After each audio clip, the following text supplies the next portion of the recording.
Hello po sa inyong lahat. Welcome sa aking channel. Sa video ko ngayon guys ay i-share ko sa inyo yung bagong cellphone case na nabili ko sa Shopee at kung saang shop ko yun nabili at kung magkano. So bali, ito yung dati kong cellphone case. Ganyan siya, simple lang pero maganda tingnan. Kaso lang, marami ng mga sulat. Marami siyang mga sulat-sulat na ballpen. Ayan. Tapos, tinry ko na siyang i-brush. Tinry ko na din siyang ibabad, pero hindi pa rin talaga natatanggal. Tapos, kung makikita niyo sa personal, marami siyang mga mancha-mancha. Ang hirap niya nang tanggalin. Ayan. Kaya, pumili ako ng bago. Ayan. So, ito guys, yung bagong cellphone case na nabili ko. Bali, ito yung kanyang lalagyan. Ayan. Then, color red pa din kasi ito yung aking favorite color. Ayan. Tapos, may foam na nakalagay dito. Then, sa loob, naka-bubble wrap yung paligid. Kaya safe na safe yung ating cellphone case. Ayan. So, dito guys, marami kayong colors na pagpipilian. Meron silang white. Nakikita nyo. Meron din silang gray, dark gray or black.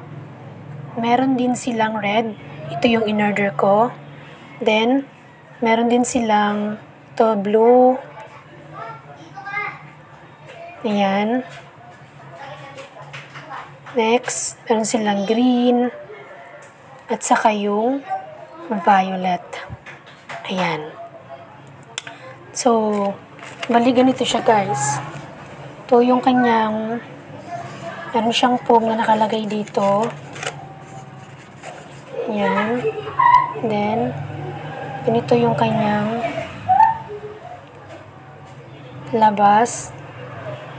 Makintab yung dito.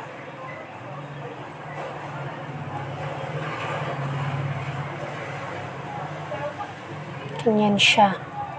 So, yung brand pala ng cellphone ko guys ay Realme C12. So, marami namang mga available brand ng cellphone na meron ng cellphone case na ito. So, bali itong kintab na to guys, natatanggal siya. Ito, natatanggal siya. So, yung ito niya, para siyang naka-cover ng plastic. Naka-cover siya ng plastic dito kung hahawakan nyo.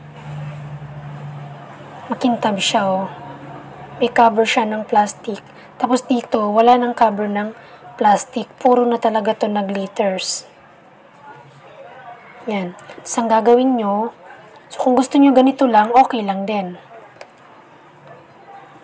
Kung gusto nyo makintab, so ilagay nyo to dito sa ilalim.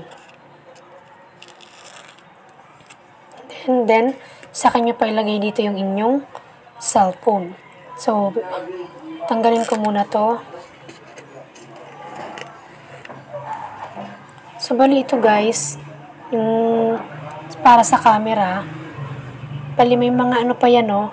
May mga plastic pa yan. So, kung gagamitin nyo na yung cellphone nyo sa pagpipicture, tanggalin yan. Tulad nito, oh. Yan, oh. Natatanggal siya. So, sa ngayon, kasi hindi ko pa naman to gagamitin, hindi ko lang muna siya tatanggalin. So, pero din to, oh. Na-open to sila lahat. So, kapag gagamitin nyo na, tanggalin nyo na lang. Yan. So, ito yung style na pinili ko guys kasi gusto ko simple lang, yung walang maraming design, simple pero maganda. Simple yet elegant, but elegant. So gusto ko yung dito niya, may paganyan-ganyan. May pa dito. Yan. Nilalagay mo tong glitters, much better kasi mas gaganda pa talaga siya. Yan, tapos, for example lang, no, Ito yung cellphone mo, ganyan mo siya. Sample lang. So, maganda siya sa likod, ganyan lang siya. Simple lang pero maganda. Yan. Plain lang siya. Yan. So, ito, gagamitin ko to kapag may lakad ako, kapag aalis ako, para medyo maganda naman tingnan yung aking casing. Pero kapag dito lang ako sa bahay, ito lang yung gagamitin ko, yung pambahay na casing. Para hindi naman to daling maluma. Kung everyday siya gagamitin, of course, madali siyang maluma. So, ito lang yung pambahay ko. So, nabili ko to guys sa shop na ito. guwomoxin.ph. Hindi ako sure sa aking pronunciation guys, pero itong shop na to, dito ako bumili. I-search nyo lang to guys sa search tab sa may Shopee. Yan, guwomoxin.ph. So, ayan yung profile picture ng shop na yan.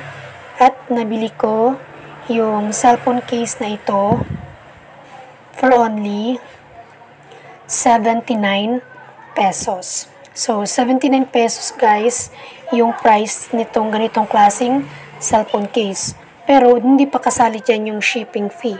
Yung shipping fee kasi nakadepende kung nasaan kayo ngayon. So, kung medyo malayo yung lugar nyo, medyo mahal din yung pamasahe. Pero, depende. Pwede kayong makakuha ng discount. So, depende. Ako, nakakuha ko ng discount dito kasi yung ipinambayad ko dito ay Shopee Pay. Kaya, yung binayaran ko na lang is 88.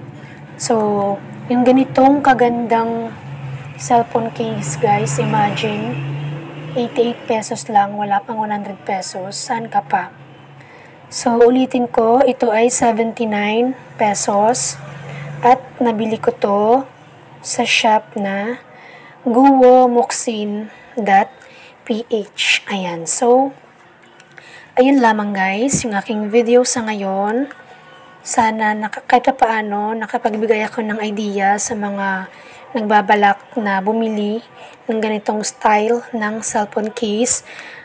Kung i-rate ko siya guys, up to 10, yung marirate ko sa kanya is 10.